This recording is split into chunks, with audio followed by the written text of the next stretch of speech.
It's time to eat. What are you hungry for? Sit down and get ready to consume an abundance of fantasy football knowledge from Ross Tucker and John Daigle. Feed me now. I'm starving. On the Fantasy Feast Eating Podcast. Yeah, let's eat, baby. It is the Fantasy Feast Eating Podcast presented by DraftKings.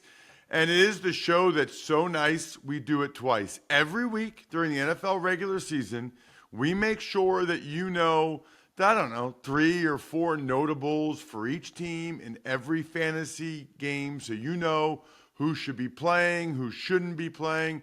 And I say this all the time, even if you're not that into fantasy football, just the wealth of knowledge and information from John Daigle. I mean, I'm taking notes left and right, and this is all I do all day, every day. Check him out on social media at NotJDaigle, Daigle. And of course, all of their content, speaking of a wealth of information, EstablishTheRun.com.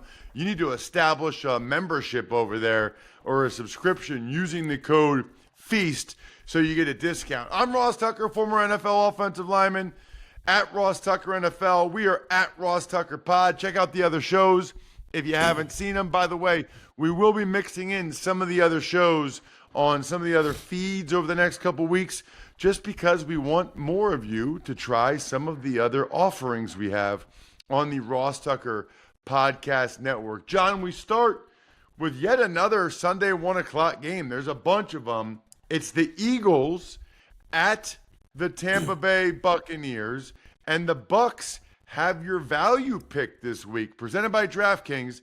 DraftKings, the crown is yours. I think everyone will look at this matchup, look at the results from the Bucs offense, and say, oh, another great game for Chris Godwin coming from the slot. And that makes sense, and Godwin could have a big day.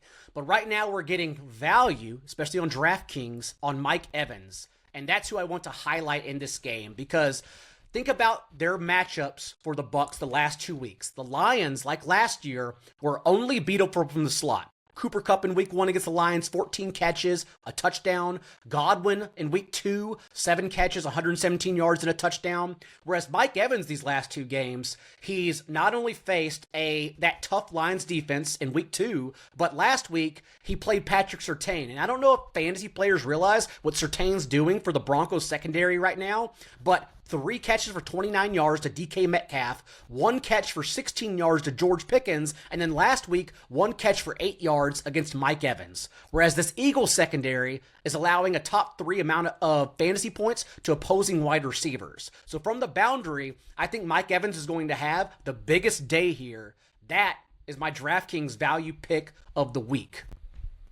Love it. What about the Eagles on offense, John? Lots of moving pieces in this game overall beyond Mike Evans, because it doesn't seem like an impactful injury, but Britton Covey getting pushed to injured reserve due to a shoulder injury, and that's a big deal because then when A.J. Brown could still be out with a hamstring, when Devonta Smith suffers a concussion, and most important, whenever Lane Johnson suffers a concussion, Lane Johnson, who remember, the Eagles only ran 105 plays with Johnson off the field last year, but Jalen Hurts was under pressure on 42% of those dropbacks. It's bad without Lane Johnson. All of these injuries make the Eagles offense extremely condensed. It is only now Dallas Goedert with a career day. Jalen Hurts trusting him on big third downs to move the sticks last week, even in week 3. And then Saquon Barkley. He's the name here that really pops because now 20-plus touches in 3 consecutive games, a double-digit target share in back-to-back games. We're just going to get such a high floor from both Barkley and Goddard, given the absences of everyone else for Philadelphia, that they're just 2 players you trust with Hurts no matter what in your lineups this week. And very quickly, before we move on, I also want to talk about the Bucs backfield because we know how prone to success this Eagles front 7 is. But right now, there seems to be a changing of the guard. Rachaad White has struggled immensely this year with just 2.2 yards per carry, whereas Bucky Irvin has had over 25 carries, and he's averaging 6.8. He has been explosive whenever given the ball. And right now, Irving, I think, has played himself into at least half of the team's touches. Even when the Bucs were within 14 points of the Broncos last week, Irving outtouched Rachaad White 6-5. So I think Rachaad White could be losing value here. Probably a player you want to sell high on right now in fantasy. Next up, it's the Commanders and the Cardinals. The Commanders, John. Where's Jaden Daniels on your fantasy rankings? Very high. Top 6 quarterback this week because Commanders and Cardinals, a lot like how we talked about the Bengals and Panthers game, can't stop anyone, which is going to lead to a lot of fantasy success and fun. The Cardinals have only played one mobile quarterback so far, Josh Allen in week 1, and they blitzed him on 40% of his dropbacks. And he not only threw for 2 touchdowns and 10 yards per attempt in that game, but he rushed for 2 more. The Bengals tried to blitz Jaden Daniels. Jaden Daniels, by the way, who led the nation with 11 yards per attempt against the blitz in his last year at LSU. The Bengals tried to blitz him. He went 5 of 7 for 2 touchdowns. So if the Cardinals try to do that again, just expect another massive day for Terry McLaurin and Jaden Daniels overall. So love Jaden Daniels and McLaurin finally getting those deep shots under offensive coordinator Cliff Kingsbury this week. And on the other side of the ball, it's also fun because the constant has been the Commanders secondary resurrecting every quarterback they've faced. I mentioned this stat a couple weeks ago, but now going back to it, the last 19 quarterbacks the Commanders have faced going back to last year, 17 of them have finished as top 12 options, Joe Burrow on Monday night included. And now it's Kyler Murray's turn. There most likely won't be Trey McBride in this game after he suffered a concussion. But I think the biggest beneficiary there is Michael Wilson, who spiked a 28% target share, and likely McBride's absence will force the Cardinals into more 3-wide sets. So if you're desperate for someone, you're just looking on your waiver wire, it's a Saturday, you're listening to this, and you need an immediate plug and play, I think Michael Wilson can really get there against this Commander secondary this week. The Patriots are taking on the Niners, the beat-up Niners, John, who actually, I thought Purdy played awesome, and Jawan Jennings, what a game for Jawan last week. Where are you putting him for fantasy purposes? I honestly thought it was Purdy's best game of his entire career, given the circumstances. And I mentioned in the last episode, but again, if Ronnie Bell didn't drop that perfect back shoulder throw on 3rd down that Purdy delivered in the 4th quarter, then the 49ers would have won. They would have moved the chains and kneeled the ball, and that was ball game. Unfortunately, it didn't work out that way, and the Rams took the W. But for this one, for fantasy, now we're creeping into the bye weeks beginning in week 5. So we're just kind of looking at future schedules. And the 49ers don't have a bye coming up. But when you look at their future schedule, you see in weeks 5 and 6, they play the Cardinals and the Seahawks, divisional opponents, on a short week, Sunday and Thursday. I think everyone is held out again in this game. I don't think they play Deebo Samuel or George Kittle thinking that those 2 divisional matchups on the horizon are far more important to get the job done there. So if we get another Jawan Jennings without 3 key stars for the 49ers, you have to expect at least a top 12 floor for Jawan Jennings again. A 40% target share in week 1. Having said that, perhaps the fantasy manager in your league is down on Brandon Ayuk after many drops in that game. A lot of boneheaded plays too, but it was still a 33.5% target share for Brandon Ayuk. Those were the 2 options that Purdy went to the most consistent. So probably send some offers trying to buy low on Brandon Ayuk ahead of this game, especially if we don't think Deebo and Kittle will play once again.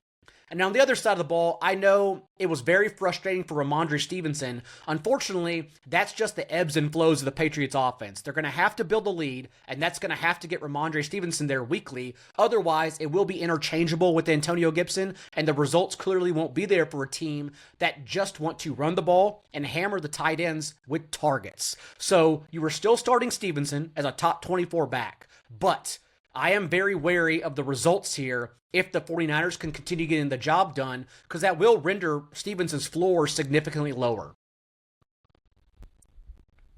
What about the Chiefs and the Chargers? Chargers are really banged up as well. Yeah. They might be down both tackles.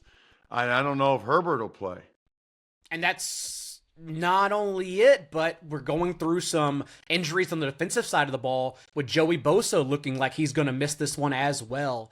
I'm worried about this spot. I would be very excited about this game if everyone was at full strength, getting to watch all those big guys in the Chargers trenches playing the way they want to play under Jim Harbaugh. Unfortunately, I don't think we're going to get anyone in this game, which sets up for more of a Chiefs running the ball under Carson Steele. We called it last week, though, Ross. Who was going to step up in place of Isaiah Pacheco? And they did, in fact, lean on undrafted free agent Carson Steele, who beat out Deneric Prince for a spot on the roster, and then beat out Samaje Perine. 18 touches to Perine's 9, 68% of the team's backfield touches, including all of the work inside the 5-yard line. The Chiefs did call up Kareem Hunt from the practice squad. I am a little bit concerned because unlike Perine, they probably will trust him for a few carries. But Carson Steele was also amazingly efficient in that game. He's done nothing to warrant fewer touches in that backfield, especially for a game script we're expecting the Chiefs to build an early lead and just stick with it and ice the game. So I still love going back to Carson Steele and, of course, Rashee Rice. As Travis Kelce continues to struggle, and there's really nothing you can do about it. He's out there running routes, 87% route participation. It's just been a harder time earning targets right now. You have to continue starting him. But for Rashee Rice, it's been easy. Fresh off a season-high 14 targets, hasn't dipped below a 26% target share in any game either. So for the Chiefs, it really looks like Carson Steele and Rashee Rice. You can add Kareem Hunt in deep 12-team, 14-team leagues as a speculative addition. But beyond that, you know where to go for the Chiefs. What about the Chargers? For the Chargers, that's where the injuries come into play because we obviously have to decrease the ceiling production of this offense, especially if it's Tyler Heinicke. But at least in Taylor Heinicke's 5 starts for Desmond Ridder last year with the Falcons, he was 13th in air yards per attempt. He understood the assignment and just throwing bombs deep. And if that is the case, then maybe Quentin Johnson, who has 3 touchdowns in his last 2 games, can end up getting there on some downfield shots. Someone I'm still starting. And although it does look ugly in any negative game script for J.K. Dobbins, I will pour a glass half full for Dobbins because I think we got encouraging usage. Whereas the first 2 weeks, the Chargers simply built a lead and ran the ball and split the backfield. Dobbins had only handled 46% of the team's running back carries in the first 2 weeks. We saw a changing of the guard because Gus Edwards, who averaged 2.1 yards per carry to that point, was just taken out of the offense altogether. J.K. Dobbins outtouched Edwards 18-3, even though the game script wasn't favorable for how the Chargers want to play football. So even if the Chiefs do build this early lead we're projecting and run away with it, I think Dobbins will be on the field for every touch, and that's something to be encouraged about for fantasy. I don't know if they have Labatt Blue Light in Vegas, but I really hope they do because that's where I'll be this weekend. And certainly Friday night, 2 nights before the game, I can drink some Labatt Blue Lights with my colleagues getting ready for Browns, Raiders. Always enjoy responsibly. Beer, Labatt USA, Buffalo, New York. Been kind of ugly for these teams on offense last week, John. Kinda is being courteous to them as well. We got the litmus test last week for the Raiders. We knew they wanted to run the ball against a Panthers defense that you can do so against. But we had questions of if they can run the ball regardless of their intent. And the answer was no, they cannot. Zamir White is droppable in fantasy football leagues right now, especially as not only Amir Abdullah continues to get involved in passing game, but Alexander Madison has the team's only carries inside the 5-yard line as well. The Raiders are going to have to attack through the air. And if that is the case, I know Trey Tucker and Jacoby Brissett popped up in the box score last week, combined for 14 catches, I believe it was, and 2 touchdowns, 1 apiece. But overall, we know the ball still goes to Devontae Adams and Brock Bowers. So those are the 2 players to trust for the Raiders. And quite frankly, the only 2 players to trust. On the other side of the ball, it's really another litmus test for Deshaun Watson's Browns offense because you wouldn't think so, given the additions they had in the offseason. Christian Wilkins, Max Crosby, an absolute freak at edge. But the Raiders are creating the league's lowest pressure rate right now. They're not getting to anyone under center. Even Andy Dalton last week was only under pressure on 5 of his dropbacks. So for Deshaun Watson, I really believe he's going to have a clean pocket in this game, despite Wyatt Teller and all these other injuries the Browns are dealing with in their offensive line. The issue is that he's also been bad so far when not under duress. 5.3 yards per attempt, 33rd in the league when Deshaun Watson has worked from a clean pocket this year, if you look at Pro Football Focus. So, we just have to cross your fingers and hope for Superflex leagues, Deshaun Watson, being clean, can still get there against this Raiders secondary that really isn't stopping anyone. And if he does get there, we saw last week, it's all Amari Cooper. Amari Cooper, 2 touchdowns last week. Watson missed him for a third. Made some beautiful contested toe-tapping catches along the sideline as well. Cooper, someone we're continuing to lean on against this poor secondary. And I also have a little bit of trust in Jerome Ford. Look at what the Raiders have given up on the ground so far. J.K. Dobbins, 135 yards and a touchdown in week 1. Derrick Henry, a touchdown and 84 yards as well. And then just last week, Chuba Hubbard, not only a receiving score, but 114 yards rushing. Jerome Ford now, I know in week 2, Deontay Foreman popped up with 15 carries. But last week, Deontay Foreman had a fumble, and they moved him back to the bench, and Jerome Ford instead handled 80% of the team's backfield touches in 2 out of 3 games so far this year. So Jerome Ford is someone I'm much higher on, and we are higher on establish the run than the public consensus. Ooh, okay. Good to know. I like that. The next game up, it is the Buffalo Bills at the Baltimore Ravens, John. And it was a lot of garbage time for the Cowboys to have success through the air, down 28-6, and then made the fourth quarter comeback that the Ravens allowed them in after they recovered an onside kick. But really, the moral of the story is that this Ravens secondary is still very much struggling with the offseason turnover, including defensive coordinator Mike McDonald no longer being there and shutting out every opponent he's faced through the air, unsurprisingly as well, in Seattle. So for Josh Allen, the fact that you cannot run the ball in the Ravens, for as terrible as their secondary has played, their front seven continues to get the job done and stuffing every single running back they faced. No one has rushed for over 60 yards yet against them. And that means that Josh Allen should have a field day through the air as the Ravens push the Bills there. The Ravens are allowing 315 passing yards per game. We saw what Josh Allen did to a plethora of receivers against the Jaguars secondary on Monday night. I expect it to be as spread out and just backing the ball to everyone yet again. Keon Coleman as a flex option. Khalil Shakir is still popping as a weekly wide receiver 3. You want Dalton Kincaid, of course, as a top 5 tight end. You want all of those guys in your lineup this week against this Ravens secondary. Not only that, but although you cannot run on the Ravens, it's just too much work for James Cook right now to ignore him. Perhaps even you should buy high on him. I know it's not suggested a lot, but he's not only getting every single touch for this Bills offense. Unlike last year, James Cook came into this season with only 4 career carries inside the 5-yard line. This year, he has at least 1 carry inside the 5-yard line every single game. It's just someone they've trusted more now under Joe Brady to begin the year. So James Cook is someone who is becoming seemingly matchup proof for his every down work. Anything else on the Ravens offensively, John?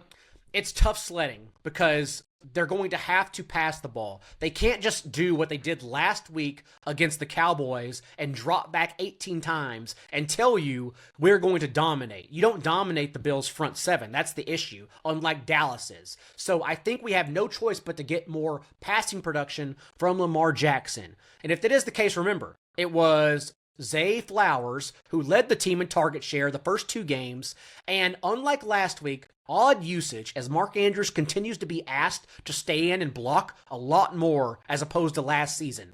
Isaiah Likely actually ran 4 more routes than Mark Andrews last week as a pass catcher. But I do think it's a game, especially for predicting the Bills to have immense success through the air. I think it's a game where the Ravens have no choice but to pass more. So at least for 1 more week, Isaiah Likely and Mark Andrews I'm trusting as low-end to fringe tight end ones.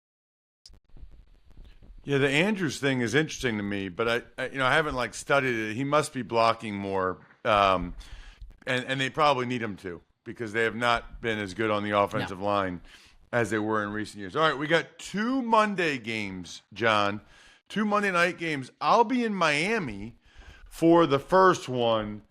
Titans and Dolphins. Dolphins and Titans. I don't know what you're going to say, John, but I'm going to take notes, and I'm interested to hear it because I'll be doing that game on national radio. I will cross my fingers you get a good game because right now these two teams are struggling. Will Levis. Hey, you know what? In all sincerity, John, I'll just take competitive after that Bills-Jags game last Monday night. Oh. Holy cow. Just give me competitive, and I don't care if it's 10-7. That's better than the Jags being a total no-show. No-show. And the game being over at halftime. Even putting in their backup quarterback for a turnover. Just abysmal. Let's hope that the backup quarterback here does not turn the ball over so easily like Mac Jones, because starting with the Dolphins, we're just unsure who we're going to get. Skylar Thompson's banged up, does have the extra 24 hours to get healthy. Tim Boyle is ready to go too, but we have heard rumblings, as I mentioned last week for Superflex Leagues, that Snoop Huntley, who did keep the Ravens alive for a playoff run and elevated Mark Andrews in 2021 as the overall tight end in fantasy scoring, Snoop Huntley could get the start here too. And if so, I think that's a lot more, at least fun, more competitive than Tim Boyle, who we've seen as a journeyman going back to most recently the Jets last year. Snoop Huntley with the Ravens, remember, averaged 8.5 carries per game. Like, he at least adds mobility behind an offensive line that, not saying Skylar Thompson didn't play well anyways, but the Dolphins' offensive line, you just can't scheme out of that with your backup quarterback. With Tua, you can. With anyone else, it's hard. So I'm hoping we get Huntley under center here to give a little juice to everyone involved. And if that is the case, then we at least know that Tyreek Hill is the safest option among the bunch. Jalen Waddle's still someone we're concerned about from a backup quarterback. Maybe you consider him a coin toss at your flex option instead this week, as we have him ranked as a wide receiver 4. But Devon Achane, even with Jeff Wilson, even with Raheem Mostert still slightly banged up, if Mostert comes back, we at least know Achane, who continues to run over 30% of his routes as a wide receiver from either the slot or out wide, his floor is still safe regardless of who is under center. So we're still trusting Achane here. On the other side of the ball, it really just comes down to the moving pieces, because Will Levis now 8 turnovers through 3 games. The Titans have turned the ball over on the second highest rate of their drives of anyone in the league. And Brian Callahan, you can tell, is pissed off. Just take care of the ball is all he's asking, and we'll get the job done with our, so far, great defense, unless they're playing the Packers offense. So for Will Levis, he's going to get the ball to, in order, Calvin Ridley and DeAndre Hopkins. DeAndre Hopkins popped up for 76 yards and a touchdown last week, but he still, if you look behind the scenes, has only run a route on half of the team's dropbacks. He's still slowly being brought back from that injury he suffered during the preseason. So we have to question, with a long week, maybe this is finally the one he gets ramped up for. Maybe this is the one we finally get to trust him as a wide receiver 2 or 3 against this Dolphins secondary. So Hopkins is at least someone I am going back to in this spot. But really, we have a lot of question marks about this game still, Ross. There's no I in football. It's a we thing. An experience best enjoyed together. Smirnoff knows that. That's why it's the perfect vodka for crafting delicious cocktails, easy to make and versatile for any and all fans over 21. They got a lot of good things going. It's the world's #1 vodka. It's an official vodka partner of the NFL. It's award-winning vodka, and they started in 1864. Grab a bottle of Smirnoff at your local retailer and head to Smirnoff.com to find recipes of delicious cocktails perfect for game day. Please drink responsibly. Smirnoff number 21 vodka, distilled from grain, 40% alcohol by volume. The Smirnoff Company, New York, New York. Please do not share with anyone under the legal drinking age.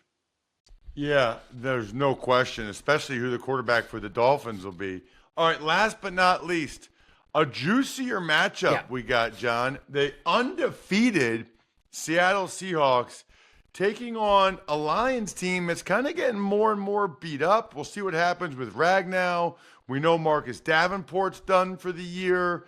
Your thoughts on this Lions-Hawks matchup? I mentioned in the first episode, and if everyone goes back to it, that you can drop Trevor Lawrence, Matthew Stafford for Geno Smith, who's available in over 60% of Yahoo and Sleeper leagues. Because Geno Smith is a QB1, not just in this matchup, but moving forward under offensive coordinator Ryan Grubb, who has really instilled a spread it out, lean on the pass, but in passing the ball and spreading it out with their 3 strong wide receivers, you're also running into a league low rate of light boxes and making life easier for Zach Charbonnet and Kenneth Walker. Walker, who we still don't know if he'll return. Charbonnet is an easy start if Walker's still out because Charbonnet's handled literally every single running back touch until it became a blowout last week in the fourth quarter, and they put Kenny McIntosh in there to ice the game. But for Geno Smith and the weapons here, that's where it gets really fun because I mentioned earlier the Lions giving it up in the slot to Cooper Kupp, Chris Godwin in weeks 1 and 2. That's where JSN has run 86% of his routes, who's not only being used closer to the line of scrimmage like he was last year under Shane Waldron, unsurprisingly, but he's also, so far, second in the team in air yards behind DK Metcalf. So I'm expecting a blow-up game for Jackson Smith and Jigba from Geno Smith, who, again, under Grubb, 9th highest pass play rate in the league whenever they're within 1 score of their opponent, and when they've built a 2-score lead, the 3rd highest pass play rate. That's how the Seahawks get the job done under Grubb this year. So love the Seahawks passing attack in this game, especially anyone who's going to be involved in the slot. For the Lions, although they leaned on David Montgomery last week against the Cardinals, this is more of a Jahmyr Gibbs game, given that we expect Sam Laporta to be out because the Lions go on bye in week 5. They can give him 14 days rest rather than rushing him back. So we need that pass-catching option underneath. And although David Montgomery and their last 14 games together, going back to the Lions bye week last year, Montgomery has out-touched Jahmyr Gibbs, 239 to 221. Again, the Lions need that extra pass-catching option. So I'm expecting Gibbs to be the factor here over Montgomery. I'm stuffed. We're done. Thanks for tuning in to Fantasy Feast. Make sure to also check out the Ross Tucker Football Podcast, Even Money, and College Draft, all on the DraftKings Network, YouTube, or subscribe to the podcasts on your favorite platform.